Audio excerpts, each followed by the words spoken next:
Good morning, students. Am I audible? Yes, sir. Okay, thank you.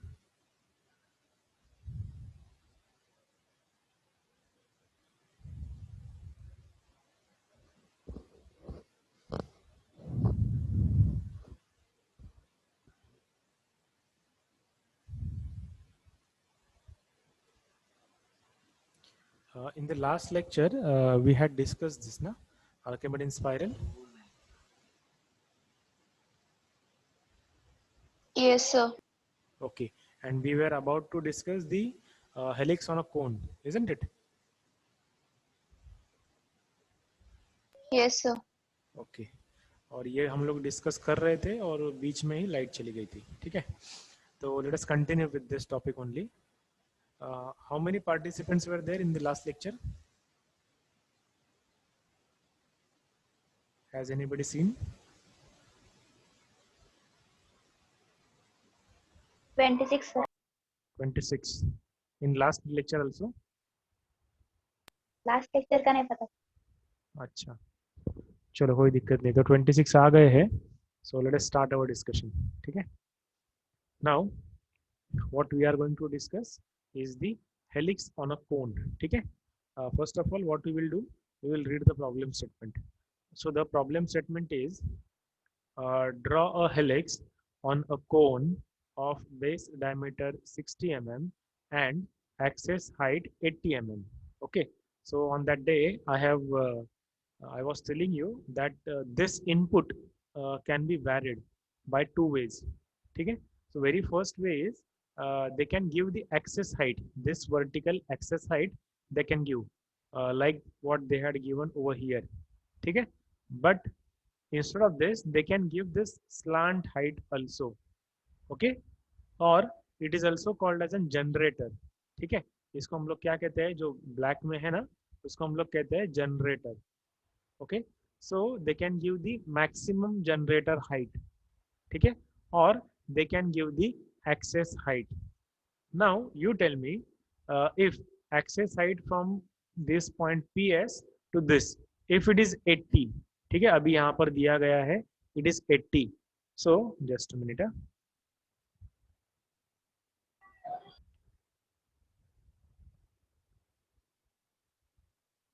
If this axis height is given as 80 mm, ठीक है, what will be this slant height?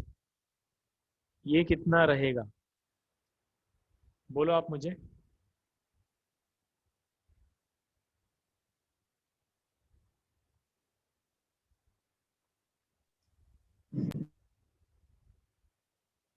If this is 80, have you got the question? Yes, sir. If this axis height is 80, then how much will be the slant height?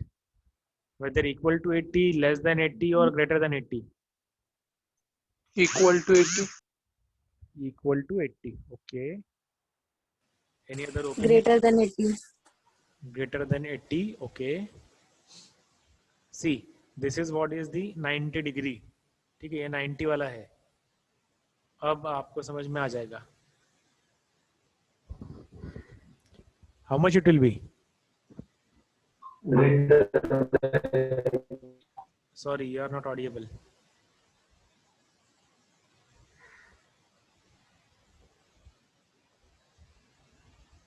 अरे बोलो भाई, कितना रहेगा? Less than, greater than, equal to 80? Greater than. Yes, obviously it will be greater than 80. Why? आप principal लगाओ या फिर physically भी देखो यहाँ पर. ठीक है, फिजिकली भी अगर आप देखोगे तो भी आपको समझ में आ जाएगा. If it is 80, it has to be more than 80, ये वाला स्लांट हाइट. ठीक है, तो whenever they are giving the slant height, the procedure will be changed, and what changes will be there, that I will tell you. But have you understood the problem statement? Yes, sir. Yes, very good. ठीक है, तो चलो अभी हो गए हैं 42 हो गए हैं, हम लोग अभी स्टार्ट करते हैं. ठीक है, so what we are going to do, we are going to draw the helix on a cone. Okay, so we have drawn the circle which is equals to the radius or diameter to as what we have in the given data, ठीक है। तो वो हमने circle draw कर लिया, then we can divide that particular circle in 8 parts, ठीक है। Then what we have drawn? We have drawn this particular base, which is exactly the projection of this base, isn't it? Then we have drawn the axis height, and on this axis height we have measured the distance of 80 mm over here, and then we have joined this point with this point, ठीक है। Now if the instead of this, say for example, instead of axis height, if they had given the generator height, ठीक है, तो उस समय क्या करेंगे? So at that time, if this is your circle, ठीक है, you will take the projections like this. It will be your base. This is what is your axis, ठीक है। जब एक्सेस साइड दी है तो आप डायरेक्टली इसके ऊपर मेजर करके मार्क करोगे, okay. But now what you have the generator height, ठीक है, और you have the slant edge height, this slant edge. So what you will do, whatever slant edge is given, say for example if that slant edge is given as a 90 mm, so you will measure a distance 90 mm in the compass. You will put the pointer over here and you will cut arc like this, ठीक है। आप यहाँ पर pointer रखोगे और इस access को cut करोगे, and then you will join this like this. So these are the two ways by which you can draw the given data, ठीक है।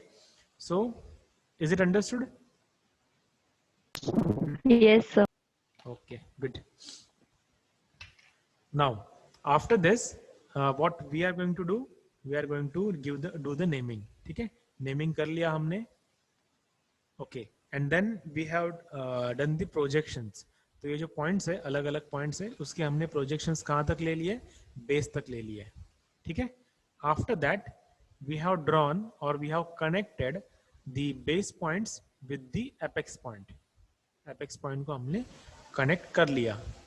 अब इसके बाद as we had divided this particular circle in 8 equal parts, we will divide the axis into 8 equal parts, ठीक है। Access को भी हमने 8 equal parts में डिवाइड कर लिया। Now again we will do the naming, ठीक है। Okay, after that see, our second point will be the intersection of the points. Means what? From here we have taken the line of 1, और वो generator कहाँ पर intersect हो रहा है इस जनरेटर से? तो 1 के यहाँ पे। So this is what is our point number 2, P2. If this is the P1, this will be P2, then where will be P3? अच्छा, if it is P0, this will be P1, where will be P2?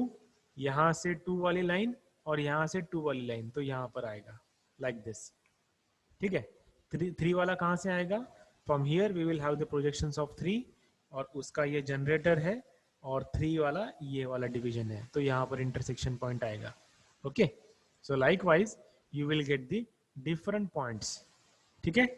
From P0 to P8 you will get the points. Now you need to draw the smooth curve passing from it, okay. But वो draw करते समय आप कैसे draw करोगे? सी what exactly the helix is. Suppose अभी मैं helix क्या होता है वो बता रहा हूँ आपको, ठीक है। Suppose if we are starting what we can say, एक थ्रेड है हमारे पास, ठीक है। If you have a thread, एक हमारे पास रस्सी है या फिर दोरा है, ठीक है। उसको हमने क्या किया, ये P0 पॉइंट को टच किया टॉप व्यू में यहाँ पर, तो फ्रंट व्यू में कहाँ पर आएगा वो पॉइंट? यहाँ पे आएगा, ओके। और फिर हम लोग क्या कर रहे हैं, उसको ऐसे लपेट रहे हैं इस कोन को, ठीक है। We are bounding it to the cone such a way that its last end will touch to the apex point. Start कहाँ से हुआ? बेस से स्टार्ट हुआ और लास्ट वो एपेक्स को टच करेगा। ऐसा हमने वो थ्रेड या फिर जो दोरा है या फिर रस्सी है उसको हमने बाउंड किया है उस कोन को, ठीक है। एंड द शेप और the curve which is being obtained by that particular thread is nothing but the helix. Okay, and what is the application of it? The application is we use the helix in different what we can say, different fasteners. We do have helix on the cone, we do have helix on a cylinder, then we do have helix kinds of an what we can say staircases, isn't it? Different show articles we have which is like an helix. Then एक helix type का bulb भी आता है जिससे हम लोग light लगाते हैं, ठीक है. So these are basically applications of an helix.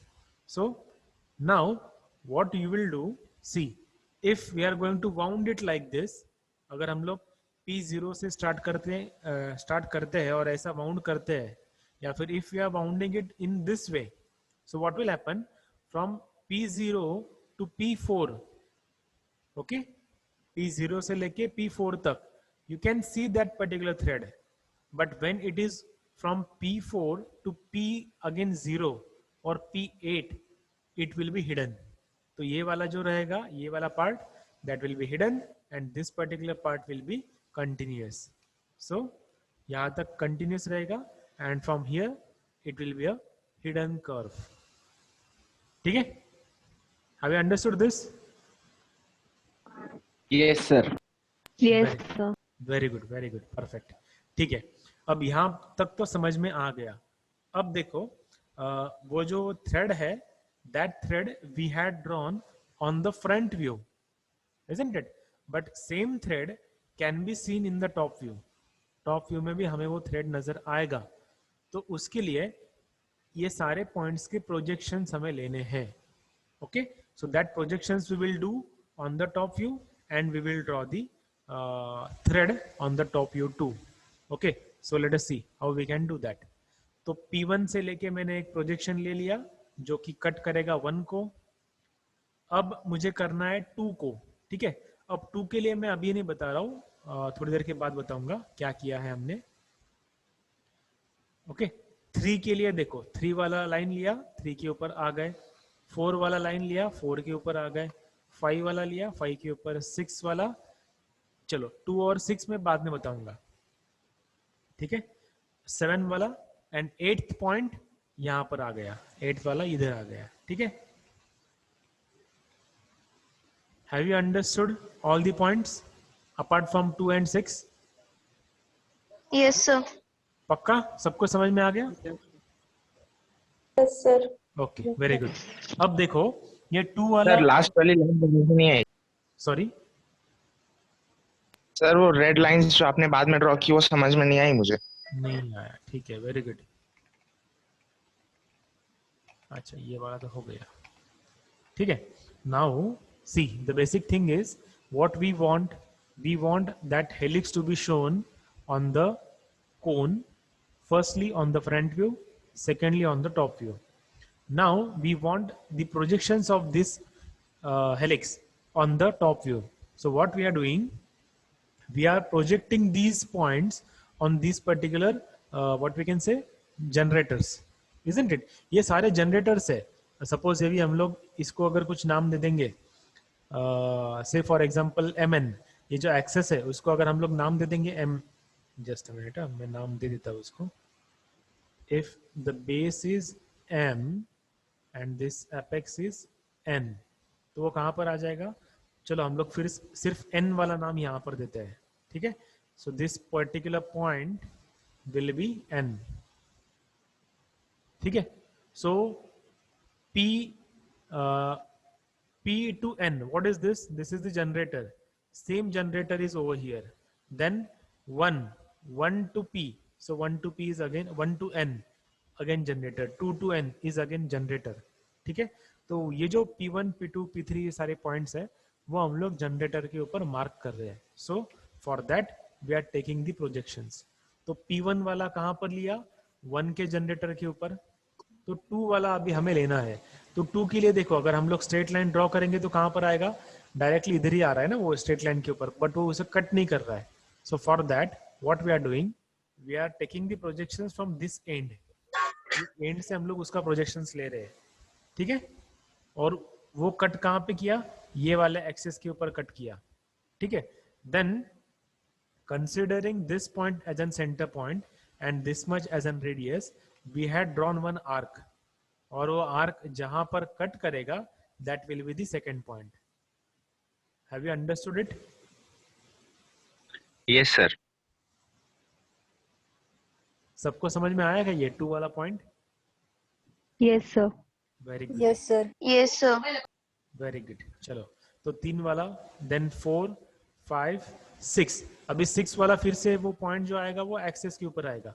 तो हमने क्या किया, जनरेटर से उस पॉइंट को ये हॉरिजॉन्टल एक्सेस के ऊपर मार्क किया एंड देन यहाँ से एक आर्क ड्रॉ किया, ओके।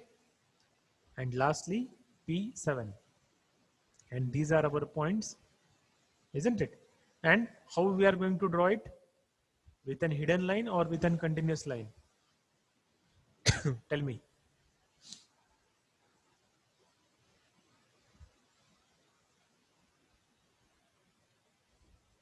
Silence. सर क्वेश्चन नहीं समझा। हाँ वही लगा मुझे। ये अभी पॉइंट्स हमें मिले हैं, ठीक है। So how we are going to connect it, whether with the continuous line और with the hidden line, this is what is the question.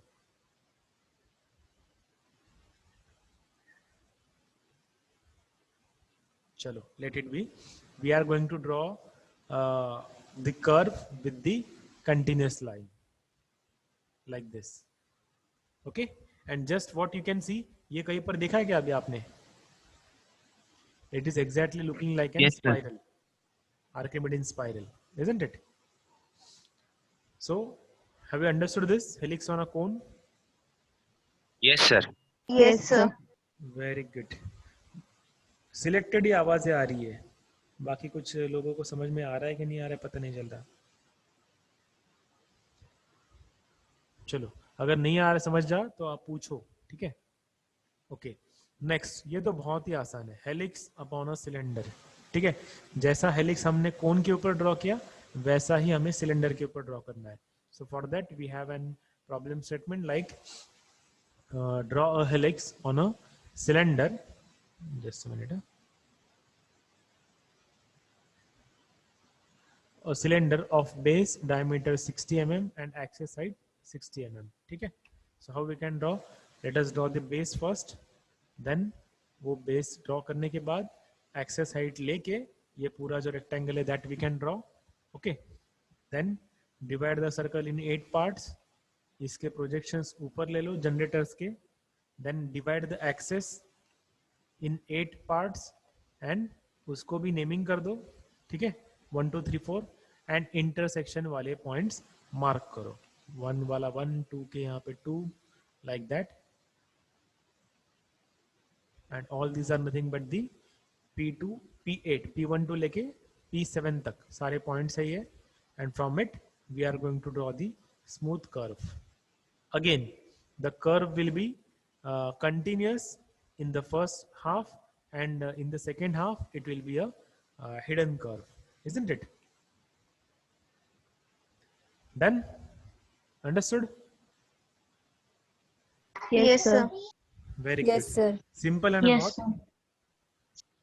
Yes, sir. Very good. So I think अच्छा, अब इसके बाद ये फ्रंट व्यू में हो गया। Top view में अगर हमें कर्व ड्रॉ करना है तो कैसे रहेगा, ये सर्कल के ऊपर ही आएगा वो, बराबर है। तो उसके लिए कोई प्रोजेक्शंस लेने की जरूरत नहीं है, सिर्फ आप जो सर्कल ड्रॉ करोगे it should be the of equal boldness of the curve, जो कर्व का बोल्डनेस है वही उसका होना चाहिए, ठीक है। That's it. So that's it for this particular unit. We are done with the unit number 3, ठीक है। I hope all of you have understood unit number 3. Is there any doubt? No sir, no doubt. No, na? No, sir. Very good. See what we had seen. हमने क्या देखा, अलग अलग curves हमने देखे, वो कैसे आते हैं, उसका यूज क्या है वो हमने देखा, और ड्रॉ कैसे करना है that also we had seen. So we had seen basically ellipse by rectangle method, parabola by rectangle method, hyperbola by rectangle method is not there in your syllabus, Okay, but still if you are interested I can teach, not a problem. Then ellipse by directed focus method, parabola by directed focus method, and hyperbola by directed focus method that we had discussed. Then involute, isn't it? Involute of a circle that we had seen, cycloid of a circle that we had seen, Archimedean spiral, helix upon a cone, helix upon a cylinder. So these many curves we have discussed. Okay. Now here we have finished unit number 3. In the next lecture we will start discussions on unit number 6. Unit number 5 को थोड़ा हम लोग बाद में देखेंगे. Unit number 6 बहुत बहुत बहुत ज़्यादा आसान है, इजी है. Within 2 to 3 lectures we will be finishing it. ठीक है, तो वो पहले हम लोग फिनिश कर लेंगे and then we will move on to the unit number 5. Okay, अब अगर आप लोग प्रैक्टिस नहीं कर रहे हो तो आप बहुत ज़्यादा बड़ी गलती कर रहे हो. ठीक है, ये सब्जेक्ट में अगर आप सोच रहे हो कि आप आसानी से पास हो जाओगे as compare with your other subjects, so आप बहुत बड़ी गलती कर रहे हो. ये बाकी सब्जेक्ट्स के जैसा सब्जेक्ट है नहीं. आपको प्रैक्टिस करना है और उसके बाद में आपको you will get the confidence that yes you can appear for the exam. ठीक है, forget about the score, the appearing for the exam. ऐसा मुझे लग रहा है, आई होप कि मैं रॉन्ग हूँ या फिर मैं गलत ठहरूँ या आप मुझे गलत ठहराओ कि ग्राफिक्स का रिजल्ट थोड़ा बुरा लगेगा, ऐसा मुझे लग रहा है. But fingers crossed, let me be on an wrong side. I will be happy कि मैं गलत हूँ या फिर गलत ठहरूँ. बट आपको प्रैक्टिस करना है, ये बहुत इंपॉर्टेंट है. ठीक है, so we have finished 2 units, isn't it? So अगर आपको कुछ पूछना है then you can ask, otherwise I am done. Yes, कुछ पूछना है तो पूछो. सर प्रैक्टिस के लिए कुछ एमसीक्यू भेजे ना. हाँ, ये बहुत अच्छा आपने पूछा है.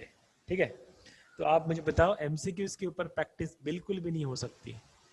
आपको क्या प्रैक्टिस करना है, ये जो हमने डिस्कस किया हुआ है या फिर प्रॉब्लम्स मैंने जो दिए गए हैं गूगल क्लासरूम में, वो आपको प्रैक्टिस करना है. एमसीक्यू की प्रैक्टिस ये मतलब मेरे लिए बकवास चीज़ है, क्योंकि आप क्या करते हैं, मतलब please don't mind, don't take it personally. क्योंकि हम क्या करते हैं बेसिकली, हम लोग एमसीक्यूज रट्टा मारते हैं. ठीक है, या फिर एमसीक्यूज से चीज़ों को समझने की कोशिश करते हैं. ठीक है, बट इस सब्जेक्ट के लिए वो बहुत खतरनाक है. ठीक है, क्योंकि किसी एक एमसीक्यू में अगर आपको कुछ दिया जाएगा, say for an example, just take an example, एक एमसीक्यू है, okay, find the correct helix upon a cylinder. ठीक है, ऑप्शन नंबर ए ये वाला दिया गया है, ऑप्शन नंबर बी उसमें ये कंटिन्यूस दिया है, ऑप्शन नंबर सी उसमें ये यहाँ पर रेड है ही नहीं, और ऑप्शन नंबर डी ये वाला पार्ट हिडन है. ठीक है, या फिर और कुछ गलत आ सकता है उसमें. ओके, हम लोग 10 तरीके के 10 ऑप्शन बना सकते हैं. तो वो यू कैनॉट इमेजिन कि एग्जामिनर किस टाइप का क्वेश्चन कैसे घुमाएगा.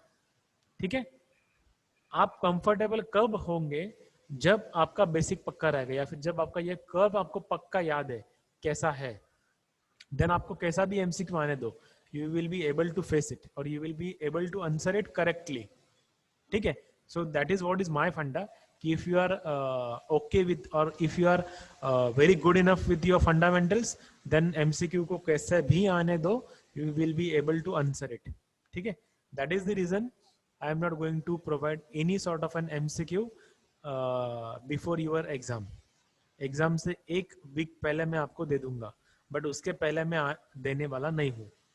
ठीक है, डोंट टेक इट पर्सनली बेटा. जिसने भी पूछा था डोंट टेक इट पर्सनली. अच्छा आपने पूछा, मैं कुछ तो बोल सका उसके ऊपर, so I am thank you to you. Yes, और कुछ पूछना है सर जी? कन्फर्म आहे का सर एमसीक्यू एक्झाम होणार आहे ग्राफिक्स पे? हो, कन्फर्म आहे बेटा. आता पण म्हणजे कन्फर्म कसं सांगू शकतो, आतापर्यंतच्या इन्फॉर्मेशन वरती तरी कन्फर्म आहे. ओके, सर कारण- कारण आहे ना दुसऱ्या कॉलेजमध्ये सांगतात की युनिव्हर्सिटी ना क्वेश्चन पेपर सेंड करणार, मग आपल्याला त्याला ड्रॉ करून PDF फॉर्मॅट मध्ये सेंड करायचं. ओके, हे दुसरी कॉलेज म्हणजे कुठलं कॉलेज आहे? ऑटोनॉमस कॉलेज आहे की SPPUच्या अंडरचं कॉलेज आहे? Sir JSPM Wagholi. हा, मग JSPM कॉलेज ऑटोनॉमस आहे ना बेटा, SPPUच्या अंडर नाही येते. म्हणून मी तुम्हाला सांगतो, SPPUच्या अंडर जे कॉलेजेस आहेत त्या तिथल्या कॉलेजमधल्या मुलांसोबत तुमची मैत्री ठेवा किंवा त्यांच्यासोबत डिस्कशन्स करा.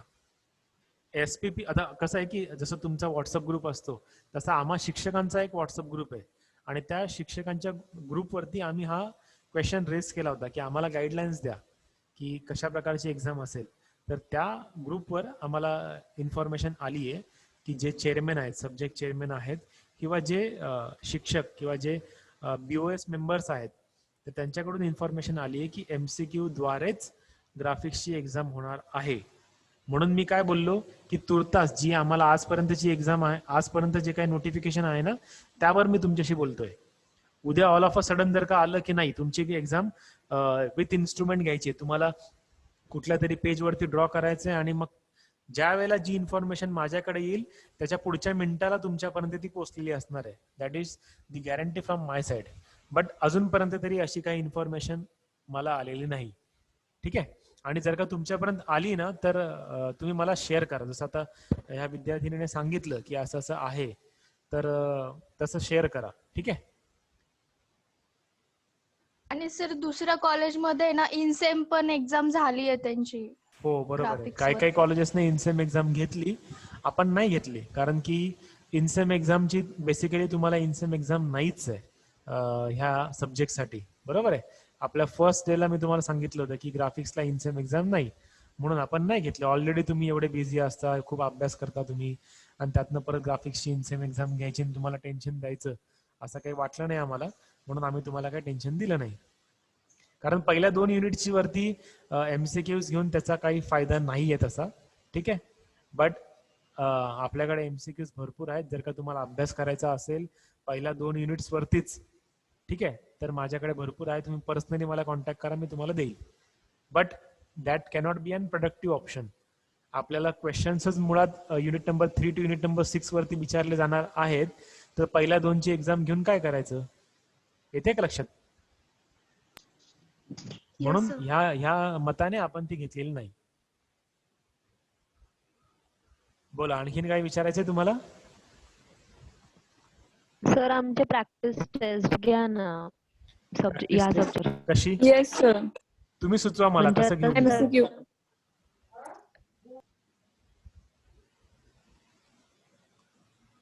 मी तुम्हाला म्हणजे विचारतोय, आम्हाला पण आयडिया येईल. मी तुम्हाला सर विचारतोय. असाइनमेंट चालते.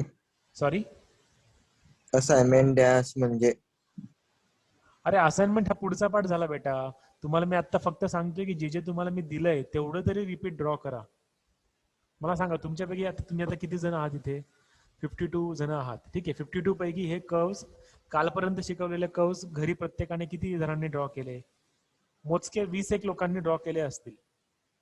बरोबर आहे, पण त्याच्या पलीकडे काय असाइनमेंट मी तुम्हाला देईल.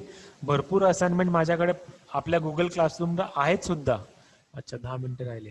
आपल्या गुगल क्लासरूमला असाइनमेंट सगळ्या दिलेल्या आहेत.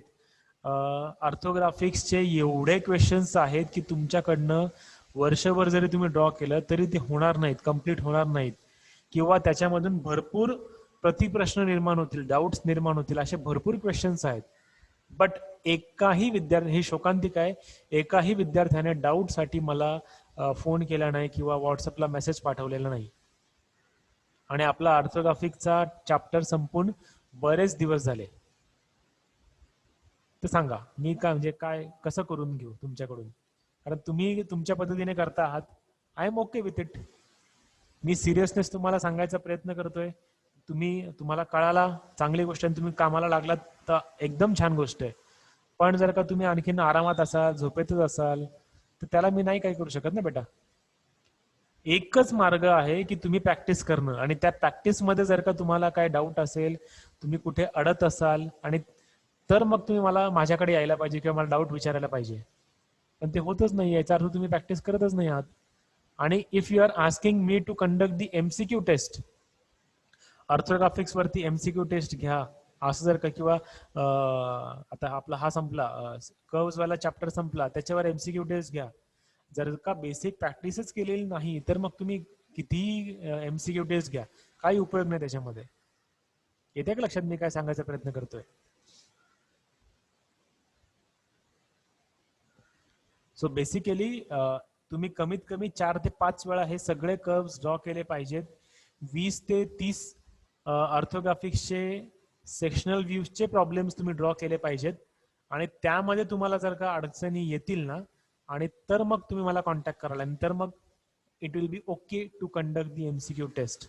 नाहीतर काय होतं की ती MCQ टेस्ट करायचं त्या काही अर्थ राहत नाही. तुम्ही पण द्याल इकडे तिकडे बघून, याला त्याला विचारून तुम्ही ती टेस्ट द्याल, 30 पैकी 30 मार्क मिळवाल, आणि तुम्ही एका चुकीच्या विश्वात जाल. येते का लक्षात की यस मला ग्राफिक्स येते, पण तुम्हाला वास्तविक ते ग्राफिक्स तुम्हाला काहीच येणार नाही. म्हणजे यस माझा अप्रोच थोडा निगेटिव्ह आहे, बट ठीक आहे, I am on safer side की तुम्हाला आलं पाहिजे हा माझा आग्रह आहे किंवा अट्टाहास आहे. Am I correct or am I wrong? You are right, sir. You are सगळ्यांना correct. वाटतंय का असं? Yes, sir. You are Yes, sir. absolutely right. चला गुड, तुम्ही प्रतिसाद देतायत, that is very good sign. आणि चला माझं तळमळ तुमच्यापर्यंत पोहोचते, I am happy in it.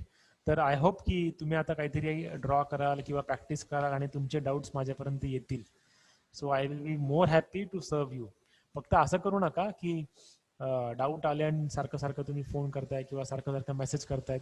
Message केल्यानंतर थोडीशी वाट बघा, थोडेसे पेशन्स ठेवा, तर मी तुम्हाला रिप्लाय नक्कीच देईल.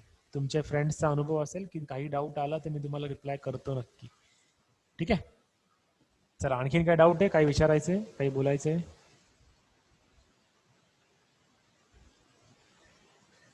सी by the next week we are gone finished 3 units. Unit number 6 पण आपला पुढच्या वीकमध्ये संपलेला असणार आहे. जर का तुम्ही आता प्रॅक्टिस करायला नाही घेतली ना, तर पुढच्या वीक पर्यंत तुमचा म्हणजे प्रॅक्टिससाठी भरपूर काही तुम्हाला वाढलेलं असेल. त्यामुळे असं करू नका, अभ्यास करायला घ्या, वेगळ्या विश्वात जाऊ नका. आणि गुगल काका, यूट्यूब काका तुम्हाला जास्त मदतीला येणार नाही एक्झामच्या वेळेस. हां, एक्झामच्या अगोदर भरपूर तुम्हाला मदत होईल यूट्यूबवर, गुगलवर. खूप खूप सारं मी मटेरियल आपल्या गुगल क्लासरूमला अपलोड केलेलं आहे. मला माहित नाही की तुमच्यापैकी किती जण ते ऍक्सेस करतायत, बट एका वेगळ्या विश्वात राहू नका, अभ्यास करायला स्टार्ट करा ऍटलिस्ट ग्राफिक्ससाठी. आणि जोपर्यंत तुम्ही ड्रॉ नाही करत तोपर्यंत तुमचा तो अभ्यास होणार नाही. MCQ वाचून तितकासा अभ्यास होणार नाही. मला एका विद्यार्थ्याने एका कुठल्या तरी कॉलेजची MCQ टेस्ट झाली, ती पण शेअर केली आहे.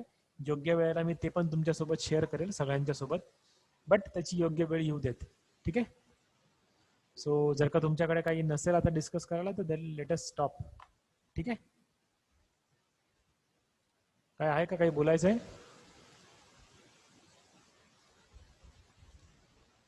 ओके, काही नाहीये. Okay, then we will stop over here only. Thank you so much. All the best. Thank you, sir.